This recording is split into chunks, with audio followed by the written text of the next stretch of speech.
उधर मुंबई पुलिस ने एक बड़े मानव तस्कर गैंग का खुलासा किया। गिरोह से जुड़ी 8 महिलाओं पर आरोप है कि वो बच्चों की खरीद फरोख्त में शामिल थी। देखिए रिपोर्ट।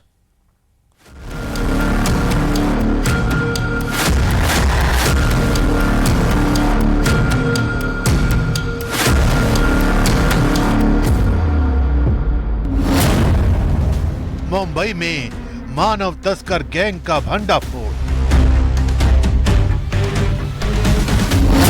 नवजात बच्चों की खरीद फरोख्त का खेल बेनकाब। 3 राज्यों में धराशायी हुआ मानव तस्करी का नेटवर्क।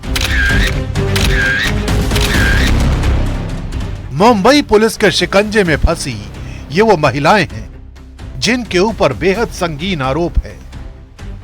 आरोप है कि ये सारी महिलाएं मासूम बच्चों की खरीद फरोख्त में शामिल हैं।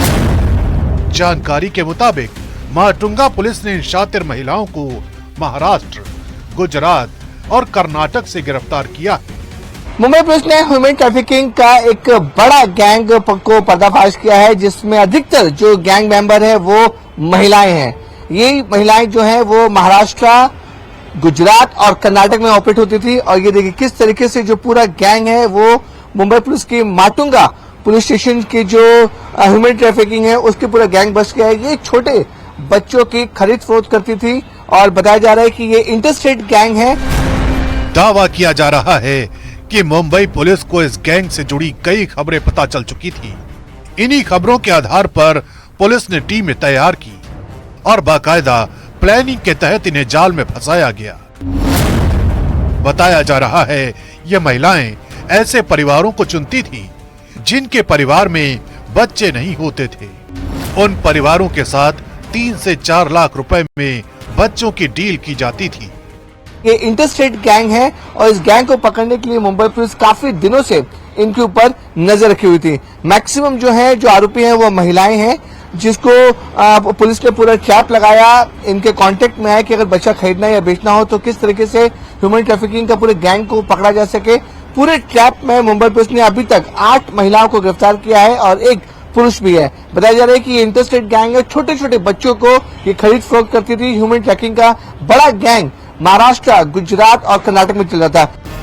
लेकिन इस ऑपरेशन की अगुवाई करने वाली प्रतिभा जोगलेकर ने पूरे नेटवर्क को धराशायी कर दिया।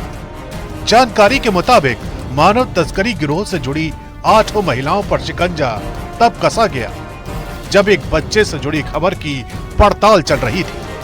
हमारे यहाँ पे रहने वाले एक बच्चे की सेलिंग हुई है, ऐसा हमें इन्फॉर्मेशन मिला था। तो उसके हिसाब से हमने उसके ऊपर वर्कआउट करके अलग अलग जो कड़ियां थी एक साथ जोड़ते जोड़ते आगे चले गए और हम लोगों ने इन सबको ताबे में लिया है। रेट तो फिलहाल 2 से 3 लाख के बीच में जो है वो उनके तरफ से लीगल प्रोसीडिंग्स का खर्चा बता के लिया जाता था और एक्चुअल जो जिसने बेचा है तो उनको तो 50,000 से 1 लाख रुपए तक का जो ये मिल जाता था। तो बीच का जो है वो इन सब लोगों में डिवाइड हो जाता था पैसा। ऐसा अभी तक तो सामने आया है। बताया जा रहा है कि ये बेऔलाद परिवारों को गुमराह करके बच्चों का सौदा करते थे। मॉडस ऑपरेंडी था कि जिनको बच्चे चाहिए ऐसे इलीगली वो बच्चे के लिए बच्चा देने के लिए रेडी होते थे और जो सामने वाले थे जो लेने वाले थे तो उनको बताया जाता था कि ये लीगली आपको सब प्रोसीजर करके बच्चा मिलने वाला है। तो उनको मिसगाइड करके ये बच्चे लेने का काम करते थे और जो यहाँ से है जो जिनके बच्चे संभाल नहीं सकते उनके बच्चे देने के लिए वो रेडी हो जाते थे। तो ऐसे करके एक एक कड़ी करके हमने सबको ये हाथ में लिया है, इन्हें कस्टडी में लिया है। उनमें से यहाँ के बड़ौदा से है, कोई बिरजे से है और कोई तो कर्नाटक से है। इस मामले में पुलिस ने उस परिवार से एक बच्चा भी रिकवर किया है जिस परिवार के साथ सौदा किया गया था। जितना पता चला है, जितना इन्वेस्टिगेशन हुआ है, उसमें से हमने तो बच्चा एक कपल के माध्यम से रिकवर किया है। जिनको बच्चा नहीं हुआ था उनके पास से हमने बच्चा रिकवर किया है, लेकिन उनको मिसगाइड किया था कि बच्चा लीगल प्रोसीजर करके आपको देने वाले हैं करके। तो ये अभी तक तो बेगर्स गैंग को तो नहीं मिला है, इसका कोई अभी तक हमें इन्वेस्टिगेशन में पता नहीं चला है। लेकिन जो बच्चे दिए गए हैं वो कपल को ही दिए हैं जिनको बच्चे नहीं हुए हैं। फिलहाल पुलिस अब इन लोगों से पूछताछ करके और कड़ियों को भी खोलने में जुटी है, क्योंकि आशंका जताई जा रही है कि ये गैंग कुछ और वारदात में भी शामिल हो सकता है।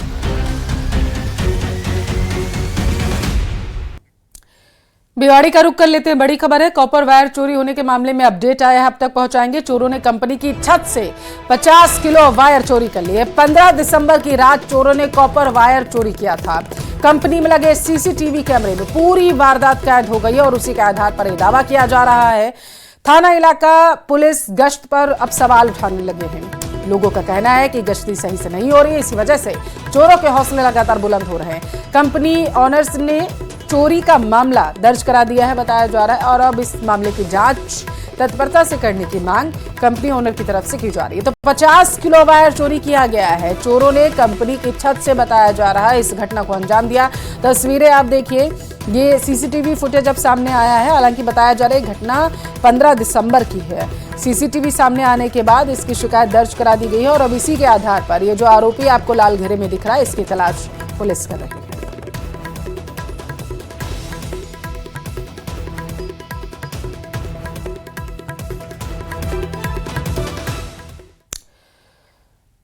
बेकाबू ट्रॉले ने पुलिस की पीसीआर गाड़ी को ही टक्कर मार दी है। जयपुर के बस्सी से बड़ी खबर है। बताया जा रहा है कि हादसे में पीसीआर गाड़ी के चालक अतर सिंह की जान चली गई है। ट्रॉले ने आगे चल रहे 2 अन्य वाहनों को भी अपनी चपेट में ले लिया। हादसे में ट्रॉला चालक भी घायल हुआ है। राजधोक टोल प्लाजा के पास की यह घटना बताई जा रही है। बड़ी खबर, बेहद दुखद, आपके टेलीविजन स्क्रीन पर बताया जा रहा है कि सड़क हादसे में जो पीसीआर गाड़ी के चालक है अतर सिंह, उन्होंने अपनी जान गंवा दी है। प्रथम दृष्टया जो जानकारी सामने निकल कर आ पाई है वो ये है कि जयपुर के बस्सी के पास बेकाबू ट्रोले ने पुलिस की पीसीआर गाड़ी को टक्कर मारी थी और यह हादसा जो हुआ है ये राजधोक टोल प्लाजा के पास हुआ। यहीं पर इस घटना को अंजाम दिया गया और उसके बाद बताया जा रहा है, हालांकि जो ट्रॉला चालक है वो भी बेहद गंभीर रूप से घायल है, उसका भी इलाज करवाया जा रहा है। बेकाबू वाहन था और इसकी वजह से उसने पीसीआर गाड़ी को अपनी चपेट में ले लिया। इतना ही नहीं, पीसीआर गाड़ी के जो आगे 2 वाहन चल रहे थे उनको भी इसने अपनी चपेट में लिया है।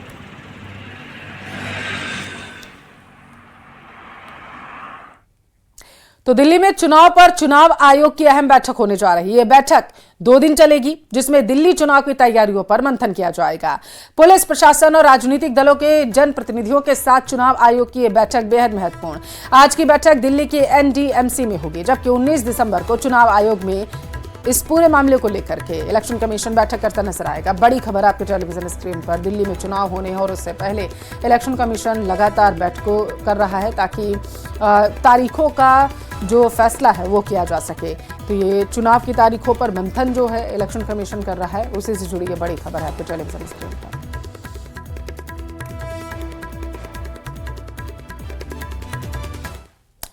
और अब बात उत्तर प्रदेश के संभल की। संभल में सबूत दर सबूत निकल रहे हैं। पहले मंदिर मिला, फिर कुएं में मूर्तियां मिली और अब एक और मंदिर मिला है। मतलब हर दिन संभल से चौंकाने वाली खबरें सामने आ रही।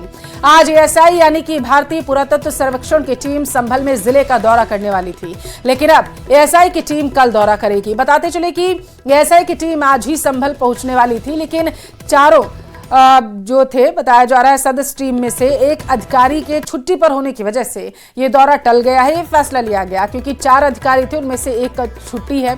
लखनऊ से एएसआई की ये टीम कल सुबह 9 बजे के बाद किसी भी वक्त संभल पहुंच सकती है। एएसआई की टीम पहले मिले शिव मंदिर और कुएं जिसकी खुदाई की जा रही है उसका सर्वे करेगी और इस सर्वे के जरिए एएसआई ये जानने की कोशिश करेगी कि मंदिर और कुआं आखिर कितना पुराना है।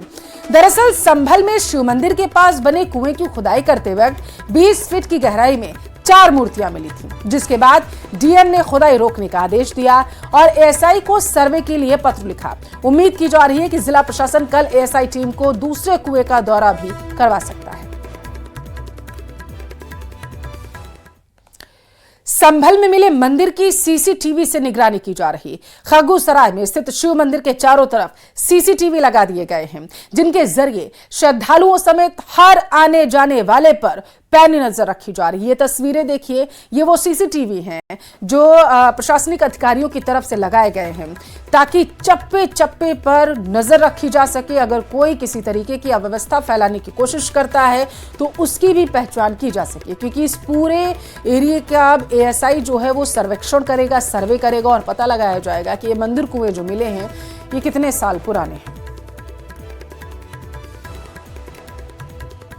संभल के खगुसराय में शिव मंदिर के ठीक बाहर प्रशासन ने कई सीसीटीवी कैमरे लगा दिए हैं। पिछले 2 दिन से हम लगातार देख रहे थे कि काफ़ी भीड़ मंदिर प्रांगण में आ रही थी और मंदिर में भगवान शिव और हनुमान की मूर्ति के दर्शन करने के लोग आ रहे थे, जिसके बाद प्रशासन ने औचक निरीक्षण किया और भीड़ जो बढ़ रही थी उसको देखते हुए सीसीटीवी कैमरा इंस्टॉल किए गए हैं। और आप देख सकते हैं यहाँ पर 4 से 5 सीसीटीवी कैमरा इंस्टॉल किए गए हैं, जिनके जरिए यहाँ पर आने वाले हर शख्स पर नज़र रखी जाएगी और किसी तरह की कोई परेशानी ना हो, कानून व्यवस्था में कोई कमी ना हो, इसको लेकर जो सीसीटीवी कैमरा है उनको यहाँ पर लगा गया है और सबका जो फेस है वो मंदिर की तरफ रखा गया है ताकि मंदिर में आने वाले जो भी श्रद्धालु हैं उनको देखा जा सके। साथ ही 3 से 4 सीसीटीवी कैमरा ठीक मंदिर के बाहर ये लगाए गए हैं और इनके जरिए पुलिस कंट्रोल रूम को भी जानकारी दी जाएगी, क्योंकि जहाँ पर ये सीसीटीवी कैमरा की मॉनिटरिंग के लिए डीवीआर रखी गई है वहाँ पर एक स्क्रीन लगाई गई है, हालांकि वो अंदर की तरफ रखी गई है।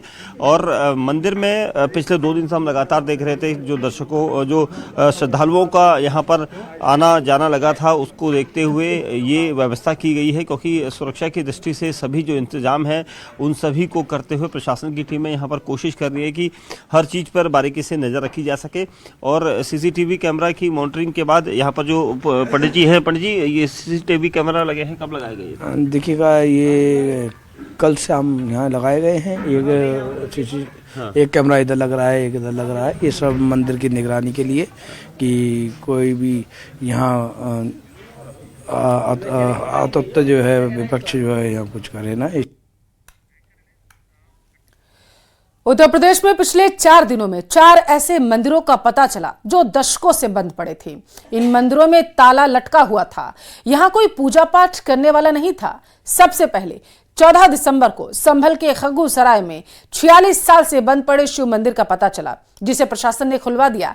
4 तस्वीरें आपको दिखा रहे हैं और इनसे आप पूरी जो समरी है उसे समझने की कोशिश करिएगा। उसके बाद कल यानी कि 17 दिसंबर को संभल में ही एक और मंदिर का पता चला। ये मंदिर भी लंबे समय से बंद पड़ा था। इसके अलावा काशी और मुजफ्फरनगर में भी दशकों से बंद पड़े एक मंदिर का पता चला है। संभल में जिस दूसरे मंदिर का पता चला है उसमें राधा कृष्ण की मूर्ति स्थापित है। मंदिर में हनुमान जी की भी प्रतिमा है और इस मंदिर के बारे में जानकारी मिलते ही प्रशासन एक्शन में आ गया। तुरंत मंदिर का ताला खुलवाया गया और उसके बाद इस मंदिर की भी साफ सफाई करवाई गई। वहीं तीसरा मंदिर महादेव की नगरी काशी में भी एक ऐसा मंदिर मिला जो कई दशकों से बंद पड़ा। ये मंदिर मुस्लिम बहुल मोहल्ला मदनपुरा में है और इसकी जानकारी मिलते ही पुलिस मौके पर पहुंच गई। ये मंदिर सिद्धेश्वर महादेव का है जो कई बरस से बंद है। स्थानीय लोगों ने बताया कि मंदिर की देखभाल एक बंगाली परिवार करता था जो अपना मकान एक मुस्लिम व्यापारी को बेचकर यहां से पलायन कर गया। उत्तर प्रदेश में चौथा मंदिर मुजफ्फरनगर में मिला। जानकारी है कि यह मंदिर 1970 में बना था। 1990 में यहां रहने वाले हिंदू परिवार बढ़ती मुस्लिम आबादी की वजह से पलायन कर गए। अजमेर से बड़ी खबर है। आरएएफ सीआरपीएफ पुलिस ने फ्लैग मार्च निकाला है। कोतवाली थाने से शुरू हुआ यह फ्लैग मार्च अति संवेदनशील इलाकों में निकाला गया है। बताया जा रहा है कि दरगाह, क्लॉक टावर, कोतवालीगंज जैसे इलाकों में फ्लैग मार्च हथियारबंद जवानों ने बदमाशों को शांति और सद्भाव का संदेश दिया है और उनसे अपील की गई है कि शांति बनाए रखें एरिया में। आगामी दिनों में उर्स मेले के मद्देनजर ये फ्लैग मार्च निकाला गया। दंगे और आपात स्थिति से निपटने के लिए फ्लैग मार्च निकाला गया है और जवान पूरी तरीके से मुस्तैद हैं। का उद्देश्य है हमारा यह दरगाह, क्लॉक टावर, गंज और आसपास के जो एरिया है उसके अंदर हम ये आज का फ्लैग मार्च निकालेंगे। हमारा उद्देश्य है सांप्रदायिक सद्भावना को बढ़ावा देना और दंगा या दंगा जैसी स्थिति होती है तो उस स्थिति से निपटने के लिए अपने आप को दक्ष और तत्पर रखना। इसलिए हम ये एक्सरसाइज सेंसिटिव एरिया में हमेशा करते हैं सालाना, हाइपर सेंसिटिव एरिया में। और राजस्थान के जो ज़िले हैं सेंसिटिव, हाइपर सेंसिटिव, वहाँ जाके ये एक्सरसाइज की जाती है। तो ये हमारे अजमेर एक महत्वपूर्ण स्थान है, उसी के लिए आज हम एक्सरसाइज करने के लिए आए हैं कि यहाँ पर किसी भी प्रकार की आपात स्थिति होती है तो बल तत्परता से कार्य कर सके, इसीलिए आज का एक्सरसाइज रखा गया है और जिला बल के साथ मिलके हम ये एक्सरसाइज करेंगे आज। अलवर शहर में घुसे पैंथर को 18 दिन हो चुके हैं, लेकिन अब तक वन विभाग की टीम उसका रेस्क्यू नहीं कर पा रही। वन विभाग की टीम ने पैंथर को पकड़ने के लिए पिंजरे में अब कुत्ता डाला है। कुत्ते को डालने की खबर के बाद वन विभाग की टीम पर सवाल उठने लगे। वन विभाग प्रशासन इस मामले पर बोलने को तैयार नहीं। वन विभाग ने पैंथर को पिंजरे में कैद करने के लिए कभी बकरा तो कभी मुर्गा बांधा था, लेकिन फिर भी पैंथर पिंजरे में कैद नहीं हुआ। लेकिन बीती शाम पिंजरे में कुत्ते को डालने के बाद विवाद गरमा गया है। वन कर्मचारियों का कहना है कि काली मोरी के पास पड़े मृत कुत्ते को पिंजरे में डाला गया।